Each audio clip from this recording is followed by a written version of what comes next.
신자는 십자가를 바라보는 사람입니다. 제가 이 말씀은 여러 주 동안 연속해서 말씀의 서두에 드렸습니다. 신자는 십자가를 바라보는 사람이요, 십자가를 통해서 나타내신 하나님의 구원의 진리를 믿고 깨닫는 사람입니다. 저는 강조하기를 깨닫고 믿는 것이 아닙니다.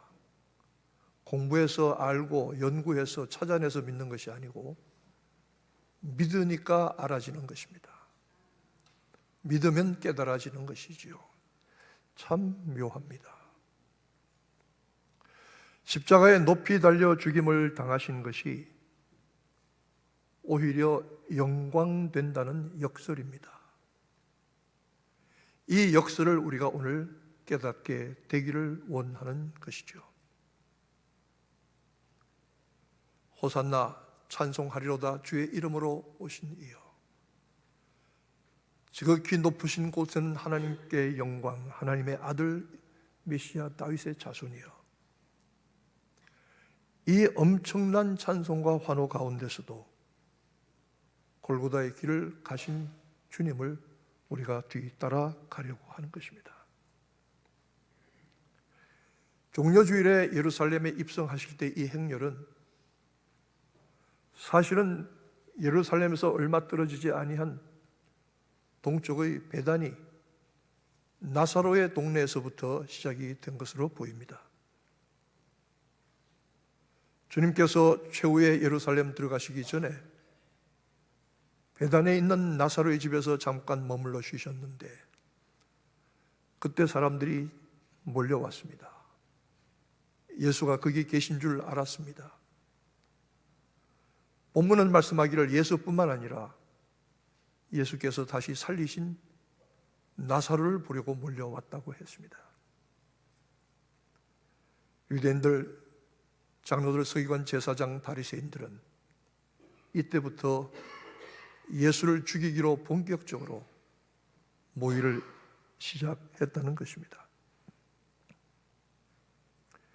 예수께서 수많은 사람들의 무리를 거느리시고 예루살렘으로 오르실 때에 어린 나귀를 타셨습니다. 나귀도 어린 나귀입니다. 제가 나귀를 타봤거든요. 히말라야 산에 가서 1시간 정도 타봤습니다. 산길을. 나귀가 힘이 없어요. 말은 힘이 강한데 나귀는 힘이 없어요. 그런데 그것도 작은 나귀예요. 작은 나귀를 타시고 기우뚱기우뚱 가시는 주님. 왜 저렇게 가실까? 제자들은 깨닫지 못했습니다. 그때에 많은 사람들이 큰 소리로 환호하고 외쳤습니다. 호산나 다윗의 자손이여, 주의 이름으로 오시는 이여, 이스라엘의 왕이여. 여러분, 이 말은 큰일 나는 말입니다. 큰일 나는 말입니다. 예루살렘에 왕이 있는데 이스라엘의 왕이여, 다윗의 자손이여, 하나님의 아들이시여. 천지가 뒤집어지는 말씀입니다. 백성들은 예수께서 수많은 기적을 행하시는 것을 보았고 5,000명을 먹이시는 것을 보았고 그리고 나사로까지, 냄새나는 죽은 지 4일 된 나사로까지 살리시는 것을 보았기 때문에 그가 메시아다, 그가 이제 예루살렘으로 들어가면 세상을 뒤집어 엎고 하나님의 나라를 회복하실 분이 바로 이분이다. 사람들이 열광해서 예수의 가시는 길을 뒤따라간 것을 우리가 잘 알고 있습니다. 그러나 이 모든 것들은 사람의 영광일 뿐입니다. 여러분이 아시다시피 호산나 다윗의 자손이여, 주의 이름으로 오신 이여 하고 찬양하던 이 백성들이 빌라도의 관정에서는 완전히 태도가 달라져서 십자가에 못 박으라고 주먹을 휘둘렀던 것을 여러분은 아실 것입니다. 사람의 성공, 사람의 칭찬, 사람의 인정, 우리가 이런 것들에 목말라 합니다. 그러나 사실은 헛된 영광일 뿐입니다. 목회하면서 이런 헛된 영광에 속을 때가 있습니다. 우리가 신자가 어느 정도 되고 교회 재정이 얼마고 우리 교회가 이런저런 일을 하고 사람들이 훌륭하다고 하고 참 귀한 일이지만 잘못하면 자기 만족, 잘못하면 헛된 영광에 빠져서 참 중요한 것을 놓칠 수도 있습니다. 예수님은 이 사람들의 영광을 받지 아니하시고 만약 이 사람들의 영광을 취하셨다면 그는 막바로 예루살렘 성전 들어가지 아니하시고 헤롯의 왕궁으로 쳐들어갔을 것입니다. 그가 원하신 것은 사람의 헛된 영광이 아니라 하나님의 영광이었기 때문입니다. 이 말을 바꾸어 이야기하면 아무리 사람이 큰 영광과 칭찬과 인정과 존귀를 받는다고 할지라도 헛된 영광일 뿐이라고 하면 반대로 우리가 주의 일을 가다가 쏟아지는 모든 비난과 고통과 어려움과 모든 오해들도 영광이라는 사실입니다. 그것도 영광이 된다는 것이지요. 놀라운 역설입니다. 예수는 하나님을 향하여 간구하셨습니다. 아버지의 이름이 영광을 받으시옵소서. 그때 하늘로부터 소리가 있다고 했습니다. 내가 이미 영광을 얻었고 또 다시 영광을 얻으리라 말씀하셨습니다. 유월절을 지키려 멀리서 온 이방인들이 있었는데 헬라 사람들, 이 사람들이 빌립을 찾아와서 물었습니다. 요청하기를 우리가 예수 선생님을 꼭 뵙기를 원합니다. 빌립이 안드레에게 가서 얘기를 했더니 안드레가 우리 주님께 가서 말하자 해서 갔습니다. 주님, 그 헬라에서 온 사람들이 이방인들인데 꼭 주님을 뵙기를 원합니다.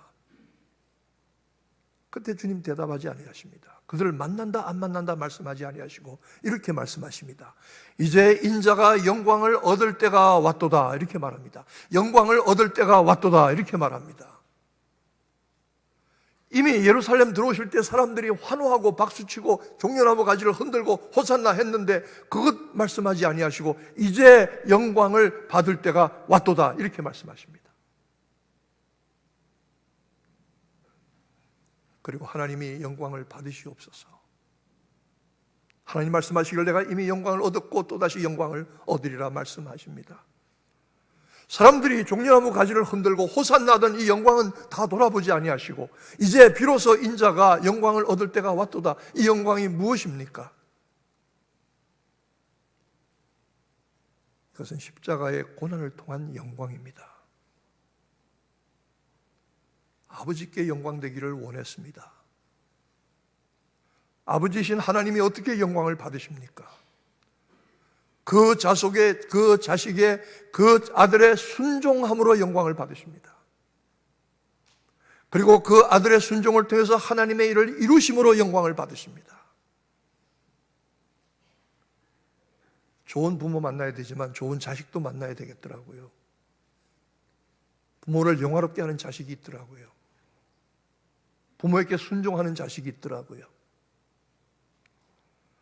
한국에 제주도에 제가 아는 친척이 계신데 이제 나이 많으십니다. 제주도 내려가셔서 농가에 허름한 집을 고쳐서는 그냥 주택을 만드시고 거기서 사셔요. 제가 가보니까 허름해요. 허름한 농가를 고쳐서 창고잖아요. 그 귤 쌓던 창고를 고쳐서 그냥 허름하게 꾸며서 그냥 검소하게 사세요. 근데 바로 옆집에는 어떤 대학 교수분이 은퇴를 하셔서 사시는데 어리어리한 양옥집을 지었어요. 큰 집을 지었어요. 번쩍번쩍하는 집을 지었어요. 이분은 창고를 고쳐서 허름한 집에 고쳐 살고 옆집에 바로 길 건너 옆에는 어리어리한 넓은 땅에다가 큰 멋있는 집을 지었어요. 그리고 은퇴해서 거기서 사셔요. 근데 저한테 이렇게 얘기하시더라고요. 야, 나는 말이야, 우리 아들이 돈 많이 못 벌어. 그런데 아버지 탓이라고 이 작은 차지만 좋은 차 하나 사서 나한테 보냈어. 나 이 차 몰고 다닐 때마다 얼마나 기쁜지 몰라. 우리 아들이 차 사줬다고. 근데 그렇게 좋은 차도 아니에요. 제가 그 차 얻을 탈 때는 차비를 비싸게 내야 돼요. 하도 자랑을 하셔서. 근데 그 옆에 어리어리한 양옥집을 지은, 그리고 거기 사시는 그분들은 미국에서 살다 오셨어요. 그 자식들이 미국에 아들, 딸들이 있어요. 근데 미국 가서 고생해서 아이, 딸들 좋은 학교 보내고 좋은 직장에 잘 살아요. 그런데 그 자식들이요, 10년이 가도 찾아오는 법이 없대요. 찾아오는 법이. 연락도 없고. 그러면 허름한 농가에 창고를 지어서 사는 그분이 아들이 늘 찾아오고 아버지한테 작은 차지만 사드리고, 그리고 아버지, 어머니 그 안부를 묻고 부모에게 효도하고 좋은 일 있으면 모시고 가고. 여러분, 이런 자식을 보면 부모가 영광 얻는 거 아닙니까? 근데 그 옆에는 어리어리하게 좋은 집에 살아도 10년 동안 자식들이 소식도 없고 찾아오는 법이 없다니까. 그 영광 되겠습니까? 저는 속으로 하나님, 자식 잘 만나야 되는데, 자식도. 예수님께서 겟세마네에서 그 돌산에서 밤을 새워 엎드려 기도하시면서 땀방울이 핏방울처럼 돋으면서 심하게 통곡하시면서 아버지여, 할 수만 있거든 이 잔이 내게서 떠나가게 하옵소서. 그러시다가 아버지여, 내 원대로 마옵시고 아버지의 원대로 하옵소서. 그때 하나님이 영광 받으신 줄로 믿습니다. 아들의 순종을 통해서 아버지는 영광을 얻으셨습니다. 또다시 내가 영광을 얻으리라 말씀하십니다. 다시 얻는 영광은 무엇입니까? 그 아들을 죽은 자 가운데서 살리심으로 창조의 능력, 천지의 주제자, 생명의 주제자이신 하나님이 드러나시게 되고, 부활로 통해서 하나님이 영광을 받으실 것입니다. 이 영광을 말씀하고 있습니다. 사람들이 쫓아오면서 할렐루야, 호산나, 주의 이름으로, 이거 중요한 거 아닙니다.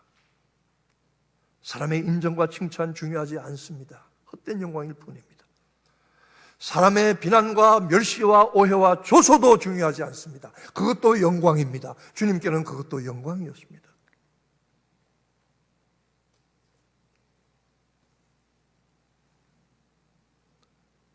십자가를 눈앞에 두고 예수께서 극한 고통 가운데 아버지께 이 잔을 피할 수 있도록 도와주세요. 나를 구원하사 이 때를 면하게 하여 주옵소서. 간구하시고 간구했지만